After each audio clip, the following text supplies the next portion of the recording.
you can be rich. Like, don't you want to be rich in life? Don't you want to make it in life? Like me, all I'm focused on is getting money. Like, honestly, the reason why I read and study is because I want to make it in life. I want my own house. So tell them to concentrate on being successful instead of messing around. Don't say, don't do this is bad, don't do this. They'll be like, okay, but yeah, so tell them things like, I don't know, advise them how to be a successful woman in the future. That will make them, like, I don't know how to explain. Try harder. Yeah, that'll make them keep themselves. That'll make them like, no one can mess with me. Don't touch me. I know I'm going. My mom said I can be a successful. But if you tell them don't do this, don't do this, don't do this, they obviously go and do it because they want to know, explore, and what's the consequences. So yeah, don't scare them.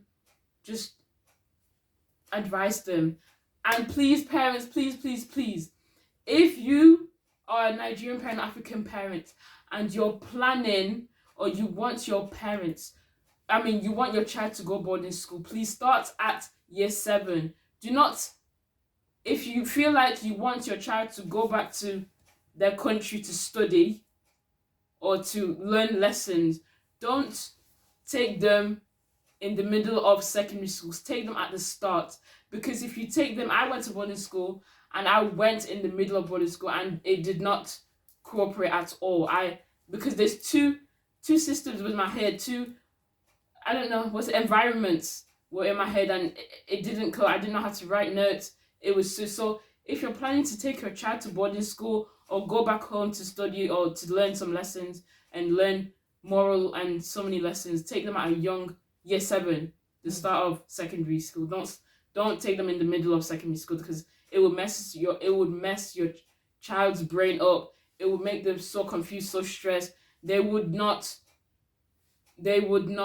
cooperate, right? Yeah, that's my advice. Wow, that's fantastic. Thank you, Chino. Yeah. Thank you so much.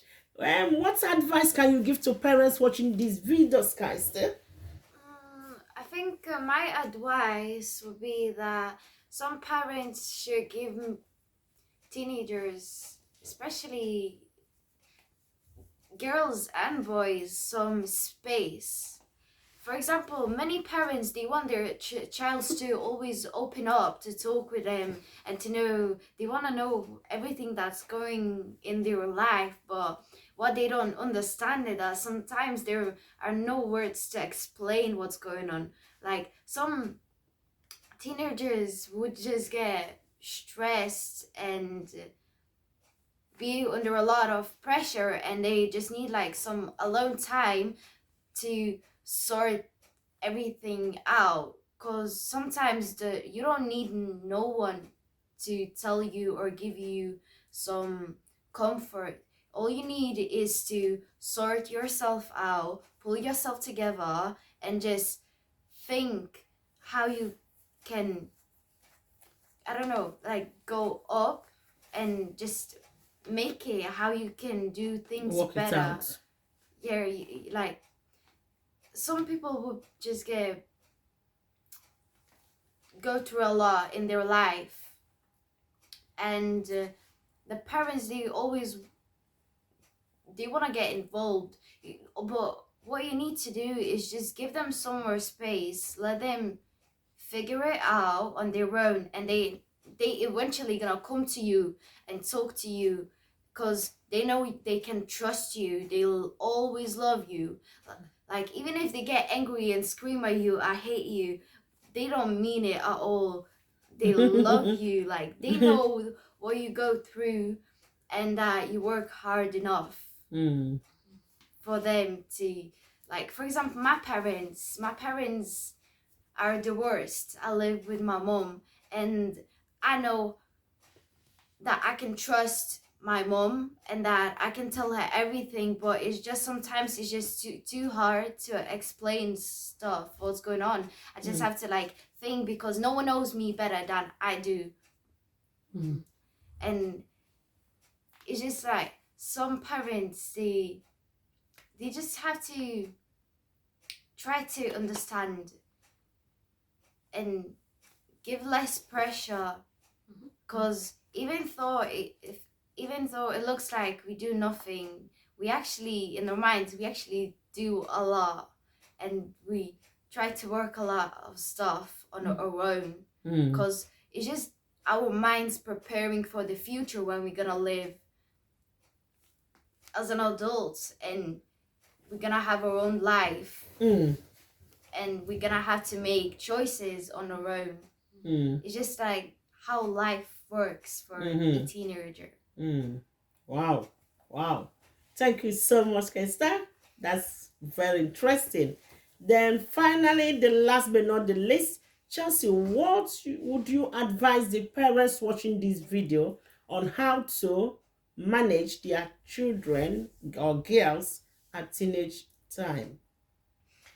Right.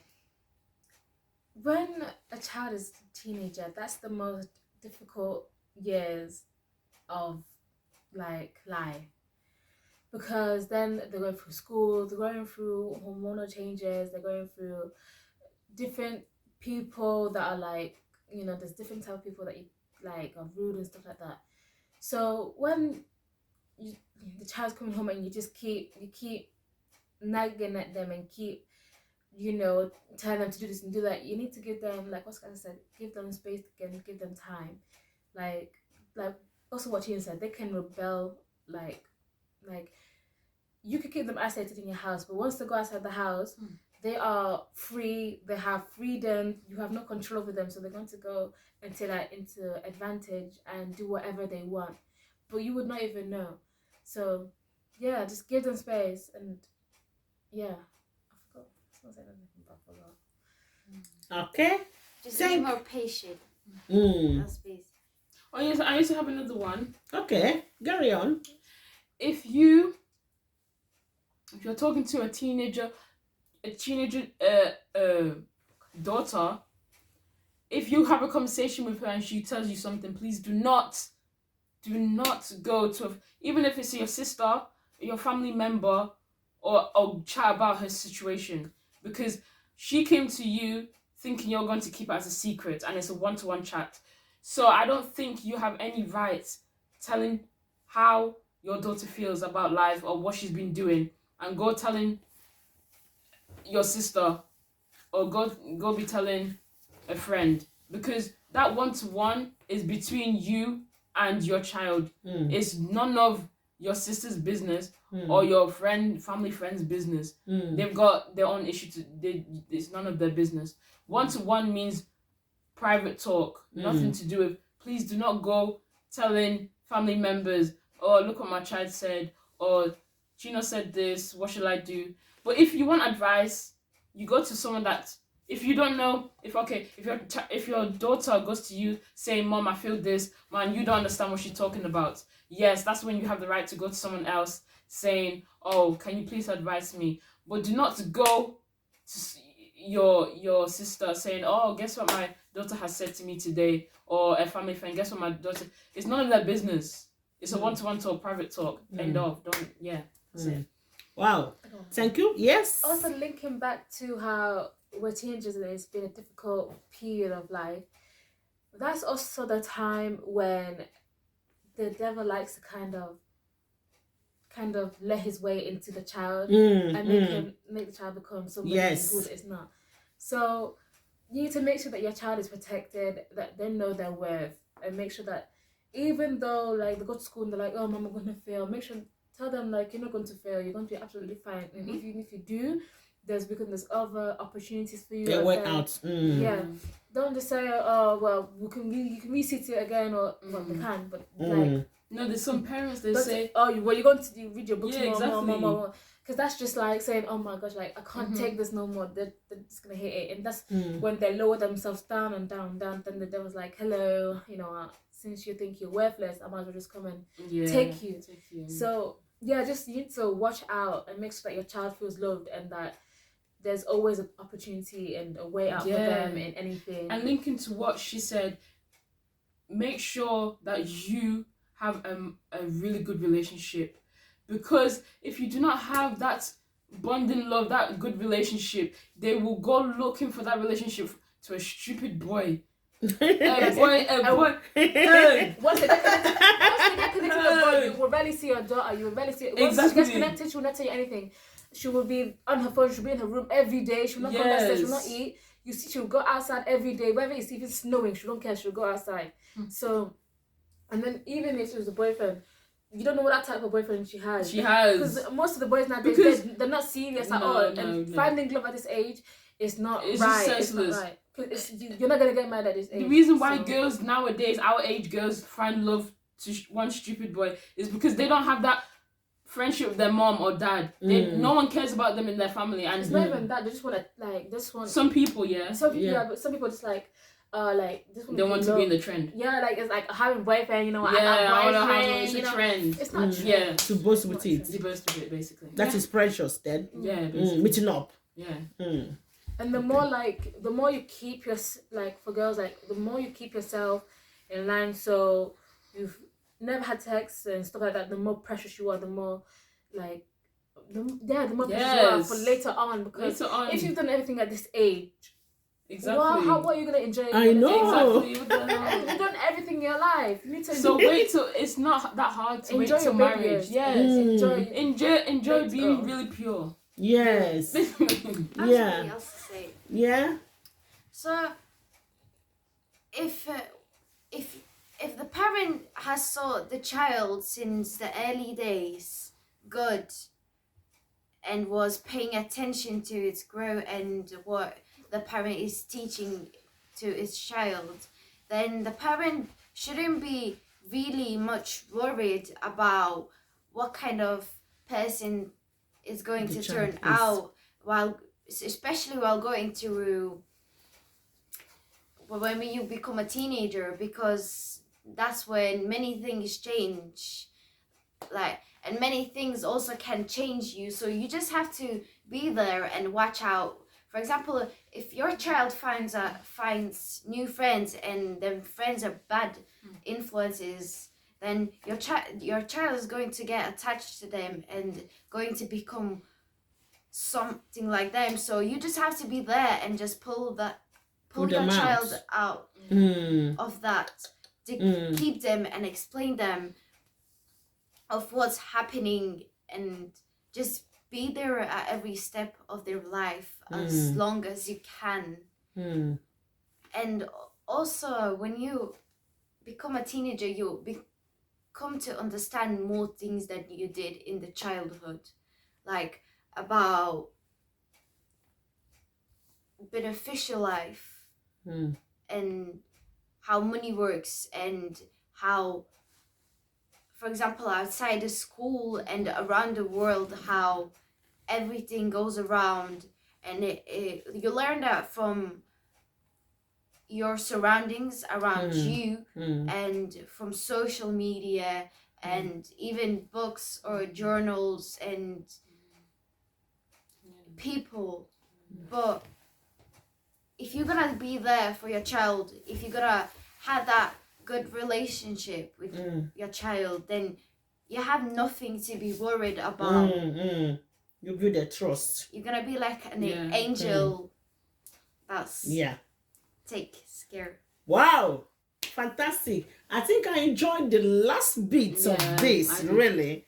And okay, you want to just a little thing. Yeah. And as one I've been through this for the past, where I have seen a lot of aunties and uncles say, you know, my child's a good child, you know, they're perfect, they are saying everything about the child, and then but they don't know what the child child is actually doing. Oh, really? Damn. So I just wish for future aunties and uncles, just it's okay to boast about your child. Yeah, but don't just start saying, showing off, saying that my child is doing everything every single time. You don't even talk to your child a lot. Exactly. You don't know what he's doing. Be humble by your child. Also, thank you, Chelsea. There is one more small thing. As a parent, you should never compare your child to someone else's. For example, if your child... I said that. If your child has... is doing less good in school, like the education Yeah. is jumping by a Yeah, a bit, little bit, yeah. then and your, for example, French child is doing just great, don't ever compare your child to another, because every child It's is different. different. They have And feelings. they have feelings, and their it abilities, hurts them, everything. and then if it hurts Creates them, they're just depression. gonna stop trying, because maybe the reason that everything was dropping is because something is going on, so you just have to talk, and you should like stop comparing. For example, there was this thing, this trend about getting nose piercings, and it still is, like ear piercings, belly button, and stuff. And some girls, they would be like, go to their parents and say, can I have that? I want that. And the parents would be, no, stop trying to become like others and having like Yeah. just want to have everything that others have. But usually it's actually true, because you try to compare yourself to others, but at the same time it might be different, because if you feel attracted to that, and just because other people have it doesn't mean it's because of them, it's just because you are attracted to them and to you it. want it. Yes. Like, people, they have their similarities and their Yeah, I used to be in that differences. situation. So What you're trying to say is, like, if I see someone doing or having that type of style of dress, my parents used to think that I copy every single fashion. I only copy the fashion that I really like. When I see it, I'm like, wow. But if I see a thing that would not fit my body in any way, I would not ask for it. But I used to, but not now. My parents always used to think that I copy everything and I do what people do. No, I don't. I only like what is good for me. Like what would fit me. I cannot, for example, nose piercing. Of course, if I did like it, I would have it. But of course, I'm a Christian, and I am different, and I know it would not fit me. I would, of course, I wouldn't take it because it wouldn't fit me. But something like this dress, for example, this dress, I saw someone wearing it, and I was like, wow, that's nice. And I saw it in the shop, and I was like, Mom, this is nice. Yes, that's what she's trying to say. Anything that suits my body, and I see it from someone else, that's not copying that person. That is just admiring it, and you know it would also look nice on your body. And you make your choice. Yeah, basically. Wow. We feel like not going out of this video today. Oh, that's fantastic. I cannot summarize anything because these girls have said lots of stuff. So I'll just let you, viewer, my audience, daddy, mommy, teenage girl, they have also advised teenage girls as well, not just parents. So take your time and listen to this video on and on again, and take the one that will help you in your relationship with your dad and mom, or in a relationship with your daughter. And they made a point as well. I think what was Chelsea, we also need to understand this teenage age is a difficult time. Every parent will tell you that. Even the parents their children have grown will tell you, give you stories how they managed, that it wasn't easy. So one point we want to understand again, which is another video I'm gonna make, the enemy targets at teenage age. We need to understand the enemy will take that time of teenage age to also do its own stuff. So we need to see the enemy and not our children. Thank you so much, Thank you so much, Sky Stars. Thank you so much, Chelsea. I appreciate you for coming today to share your views and for educating us. That was interesting and educative video. So I will call you back again if I need you in future. Probably you'll become an adult. Yeah. So thank you so much and God bless you. Bye. Bye. Bye.